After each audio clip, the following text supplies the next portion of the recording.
Hari ini kita akan bahas sosok yang sering disebut pahlawan tanpa tanda desa. Siapa lagi kalau bukan seorang guru? Dan hari ini saya kedatangan tamu spesial, guru saya sendiri, yaitu Bu Diah SPD. Assalamualaikum Ibu, bagaimana kabar hari ini? Waalaikumsalam, Mbak Ini, alhamdulillah kabar saya baik. Mbak Ini sendiri gimana, sehat? Alhamdulillah sehat. Alhamdulillah sehat. Terima kasih saya sudah diundang di sini.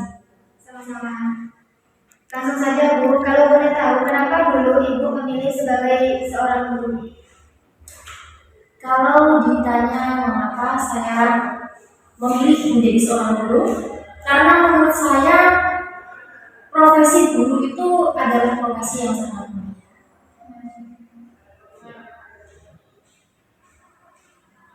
Apa rasanya pertama kali berdiri di depan kelas sebagai guru? Pertama-tama pasti saya mengalami nervous, ya, karena yang pertama saya belum memiliki pengalaman apapun, yang kedua usia juga masih muda, kemudian saya harus berdiri di depan banyak orang. Pastinya sebelum itu saya perlu persiapan terlebih dahulu untuk mempersiapkan semuanya, baru saya dirasa sudah siap. Saya mampu hingga sampai sekarang saya merasa sudah terbiasa, nyaman berhadapan dengan murid-murid di kelas.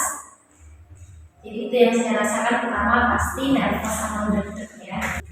Kalau kita lihat, jadi guru itu kelihatan sabar sekali, tapi pasti ada juga masa-masa sulit ya Bu. Iya, gimana kesulitannya? Oke, kalau sabar jelas saya terima lihat terlebih dahulu Mbak Ini. Kemudian kesulitan menghadapi anak SD, terutama SD di tingkat level rendah, yaitu kelas 1, itu kan peralihan dari TK. Iya. Yang mana untuk mengkondisikan diam dulu di dalam kelas itu sulit. Jadi saya membuat suatu yel-yel untuk menarik perhatian anak-anak tersebut, seperti contohnya ketika saya mengatakan hai, anak-anak menjawab hello. Iya, seperti juga ice breaking. Setelah anak-anak tertarik dengan yel-yel yang saya buat, nah maka terciptalah suasana kelas yang tenang. Tapi di balik itu semua pasti ada murid yang bikin Ibu terharu sampai rasa lelahnya itu terbayarkan. Pasti ada di dalam kelas itu karakter dan kemampuan anak berbeda-beda. Ada yang memiliki karakter tenang, tidak suka ramai di dalam kelas. Nah itu yang membuat saya ada enaknya juga. Sebagai guru yang sudah berpengalaman, apa harapan Ibu buat pendidikan Indonesia ke depannya? Iya. Untuk kedepannya saya perlu mempersiapkan anak didik itu seperti akhlak karimah dulu, akhlakul karimah dulu, ya, yang mana adabnya harus diciptakan terlebih dahulu, baru ilmunya. Terakhir Bu, ya, apa pesan Ibu untuk kami para murid dan juga teman-teman yang mungkin suatu saat nanti ingin menjadi seorang guru? Oke. Pesan terhadap para generasi guru ke depannya supaya lebih profesional lagi menjadi seorang guru, dalam artian kita kerja ikhlas dulu, ya.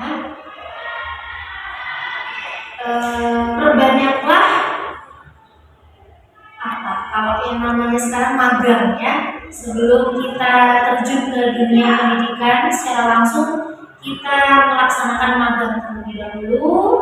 Nah di situ kita berbanyak latihan dengan anak-anak di kelas, kemudian setelah itu ya sudah, nanti juga akan mengalir sendiri setelah kita berlatih mengajar di depan kelas. Kemudian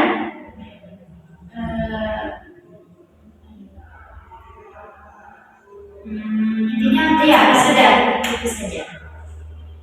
Baik, terima kasih banyak untuk Ibu atas waktunya dan inspirasinya. Semoga selalu diberi kesehatan dan semangat dalam mendidik generasi bangsa. Amin. Dan untuk kalian yang dengan podcast ini, jangan lupa hormati dan doakan guru-guru kita. Karena tanpa mereka kita bukan siapa-siapa. Sampai jumpa di podcast hari ini. Wassalamualaikum warahmatullahi wabarakatuh.